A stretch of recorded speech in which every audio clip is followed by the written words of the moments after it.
Hey everyone, welcome back to another episode of Miniature Mashup, the Fungeon Master here. You know, last September I uploaded a video called Make Large Aberrations for D&D. And the gist of that video was basically I took a couple of Halloween rings and some seashells, wire from some discarded electronics, and I slapped together what I called a reskinned carrion crawler. One of our viewers here at Miniature Mashup liked it so much, he sent me a couple of 3D printed miniature versions of this monster. And they're super cool. Now, I'm sorry to say I don't remember who sent me these because I do get sent quite a bit of stuff, and it was quite some time ago. So if you are that viewer, please contact me, and I'll give you credit down in the description below. And you can see they're a shiny black plastic, but you can see he mirrored them too. So I have two with one design and then one where the design is mirrored.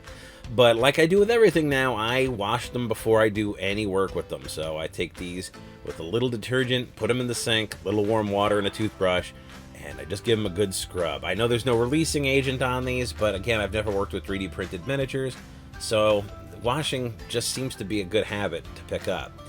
Then I took some E6000, which is just sort of a general adhesive, and I glued them onto some can lids. Now, these can lids, I collect these. These were cut off a can. I shouldn't even use the word cut. These were removed from a can using a safety can opener. You can't use a standard can opener with that because it cuts the metal, gives you jagged edges, but a safety can opener just sort of pops the lid top off, so there's nothing you can cut yourself on. And they make great colossal bases. Obviously, they're very strong. They're made of steel. They've got a little more weight than the plastic, and they're nice and round, and they're a nice height, and they're free. They come free with cans of beets and beans, something that I'm trying to eat a lot more of now, trying to eat healthier. Once our monsters are glued to the base, I take a little white PVA glue, pour it on the base, and then I dunk them into some sand. You know, once that sand is dried and that PVA glue is dried and that base is flocked, I'm gonna take them outside and I'm gonna prime them with some gray spray primer. Some flat gray spray primer from the dollar store.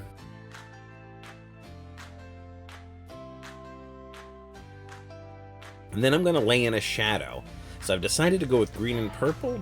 So the color that unites those two is blue. I've got a nice sort of smoky blue here that I'm going to put in the eyes and under the head.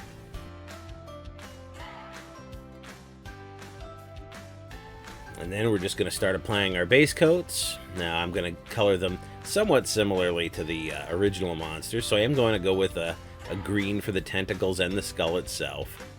If it's not broke, don't fix it. But this time around, I'm going to go with purple for the shell. I was sort of inspired by the secondary colors that they use for villains, particularly in this case Skeletor. And, the shell kind of looks like a hood, so I guess that just conjured up Skeletor in my mind. So I went with purple and green. I just simple brown for the base. And then the next step, of course, is to dry brush some highlights on, going with lighter greens and then eventually a yellow on the skull, and a lighter purple and eventually white, working our way up to white on the shell. I will then dry brush a little Turner yellow onto the base itself to make that sand really pop. And the overall effect, I think, is very good. I really like the way these came out. What do you guys think? To me, they look like something out of a 16-bit Final Fantasy game, or maybe even Phantasy Star. They've really got a nice Lovecraftian look to them, and I dig them. They're really a cool, unique colossal monster that I can dump on my players someday.